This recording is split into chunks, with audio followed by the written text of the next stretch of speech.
नमस्कार। आज के व्याख्यान में हम एमए उत्तरार्ध के चतुर्थ प्रश्न पत्र विशिष्ट साहित्यकार में प्रेमचंद जी के कहानी संग्रह मानसरोवर भाग 1 से मनोवृत्ति शीर्षक के औचित्य पर चर्चा करेंगे। प्रत्येक कहानी का कोई ना कोई शीर्षक होता है, उसी से उसकी पहचान होती है।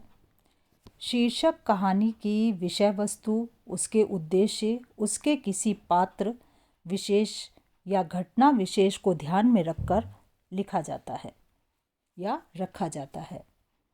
कई बार रचना के लिए उपयुक्त शीर्षक निश्चित करना कठिन भी हो जाता है। तभी तो शेक्सपियर ने अपनी एक रचना नाटक का शीर्षक रखा था एज यू लाइक इट। जो भी हो, प्रेमचंद जी ने प्रस्तुत कहानी का शीर्षक दिया है जो कौतूहल उत्पन्न करने वाला है। इसे पढ़कर पाठक के मन में यह जिज्ञासा होती है कि कहानी में मनोवृत्ति के बारे में क्या कहा गया है, किस मनोवृत्ति के बारे में लिखा गया होगा, किसकी मनोवृत्ति का यहाँ उल्लेख किया गया है आदि। यह शीर्षक छोटा, नवीन और मौलिक है और कहानी से जुड़ा हुआ है। इस प्रकार यह शीर्षक प्रस्तुत कहानी के लिए बिल्कुल उचित है। शीर्षक से ऐसा अनुमान होता है कि कहानी मनोवैज्ञानिक है और इसका शीर्षक सांकेतिक है।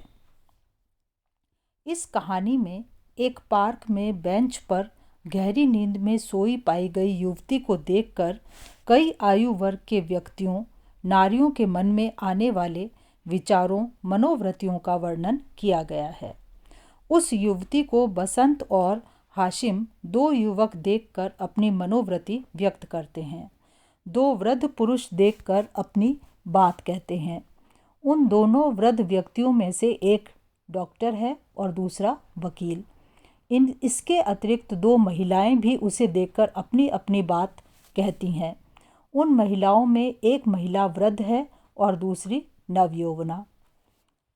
कहानी में नवयुवकों की मनोवृत्ति में बसंत और हाशिम दोनों युवक ओलंपियन रेस के लिए तैयारी करने के उद्देश्य से उस पार्क में नंगे पैर दौड़ रहे हैं।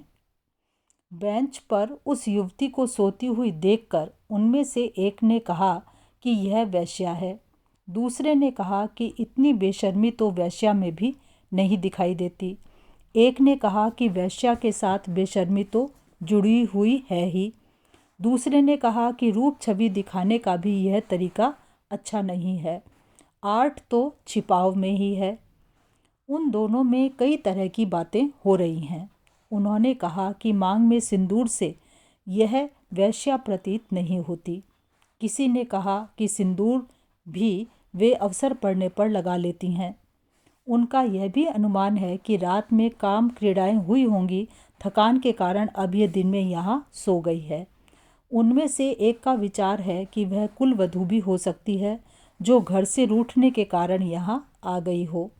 उनमें से एक ने उसके रूप और यौवन की प्रशंसा की और अपने हृदय पर उसका रूप अंकित होने की बात कही। एक का विचार था कि रूप किसी का भी हो, उपास्य होता है। इस प्रकार उन युवकों पर उनके रूप का प्रभाव दिखाई पड़ रहा है। पार्क में एक वकील और एक डॉक्टर भी घूमने आए हुए हैं। दोनों वृद्ध हैं। लेखक ने उनके माध्यम से रूप और यौवन के बारे में वृद्धों की मनोवृत्ति स्पष्ट करने का भी प्रयास किया है। बुढ़ापे में रूप और यौवन भी की क्या प्रतिक्रिया होती है, इस बारे में बूढ़े व्यक्ति क्या मनोवृत्ति रखते हैं, यह लेखक ने स्पष्ट करना चाहा है। उन दो वृद्धों में से एक को उस युवती का इस प्रकार बेशर्माई अच्छी नहीं लग रही। एक ने कहा कि अब दुनिया में ही ऐसा माहौल है तो उसका प्रभाव तो देश पर पड़ेगा ही, मतलब समय के अनुसार व्यवहार बदलता ही है। उन्हें लगा कि शिष्टता छोड़कर जिंदगी नर्क बन जाएगी। ये फुहड़पन का एक नया नशा अच्छा नहीं है। उनमें काम चर्चा भी हुई, जिससे लगा कि वृद्धावस्था में भी काम चर्चाएं अच्छी लगती हैं और काम वासना बनी रहती है। ये उनमें युवती से प्रेम करने की लालसा भी है। हम जिस तरह से दिल से प्रेम कर सकते हैं जवान भी नहीं कर सकेगा। वो दोनों आपस में इस तरह बात कर रहे हैं। दो महिलाओं की मनोवृत्ति के बारे में प्रेमचंद जी कहते हैं कि उनमें एक वृद्धा है और एक नवयौवना, जो कि बेंच पर सोती हुई युवती को देखकर अपनी अपनी मनोवृत्ति व्यक्त कर रही हैं, अपने अपने भाव और विचार बता रही हैं। उनमें से वृद्धा को तो युवती बेशर्म प्रतीत होती है। नवयौवना को उसका इस प्रकार ठाठ से रहना अच्छा लग रहा है। उनका यह भी विचार था कि स्त्रियों को गुलाम ना रखा जाए, पर स्त्रियों को भी बेशर्माई नहीं बरतनी चाहिए।